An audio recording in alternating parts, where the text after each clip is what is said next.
За энэ хаврын чуулганаар миний одоо ахлаа ажиллаж байгаа нийтийн өмчийн хууль буюу одоо хуучнаар төрийн болон орон нутгийн өмчийн тухай хуулийн шинжилсэн найруулга дээр ажиллаж байна. Тэгээ энэ хууль бол 1996 онд анх батлагдсанаас хойш одоо 39 ийм техникийн шинж чанартай нэмэлт өөрчлөлт орж ирсэн боловч суураараа ерөөсөө өөрчлөгдөж чадахгүй 30 жил болсон. Тэгээ төрийн өмч гэдэг маань өөрөө орд нийтийн эндээ ашиг өгжөөдөг баялагын хуваарлтын ийм суур хууль байдаг. Гэтэл бид энийг хуулиа бас 30 жил суурийг нь хийж чадахгүй. За хяналт хариуцлагын механизм маш сул байсны үр дүнд одоо ингээд нийгэмд гарч байгаа бас өмч хувьчлалын гэдэг юм уу те баялаг хуваарлтын бухимдлууд гардаг. Тэгэхээр энэ хуулиар энэ бүхнийг одоо таслан зогсоож цаашид төрийн өмч буюу олон нийтэд ашгаа өгж авах ёстой.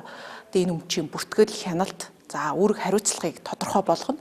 За мөн төрийн одоо өмч гэхээр бид нар бол зөвхөн одоо байгалийн баялагч байд юм уу сургууль цэцэрлэгийн байшин гэхээс илүү өв соёл, палеонтолог гэд монголчуудын өв соёл бас энэ олон өмчийн асуудал байдаг.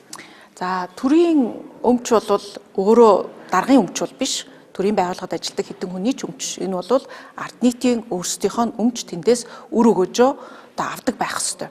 Тэгээ энийг менежментийн яаж хийх вэ? Хэрхэн яаж зөв удирдан зохицуулах уу гэдгээс эхлээд за энэ төрийн өмчөөс гарч байгаа үр ашиг нь ард нийтэд очдог ийм л механизмыг бид энэ хуулиараа хийхийг зорж байна.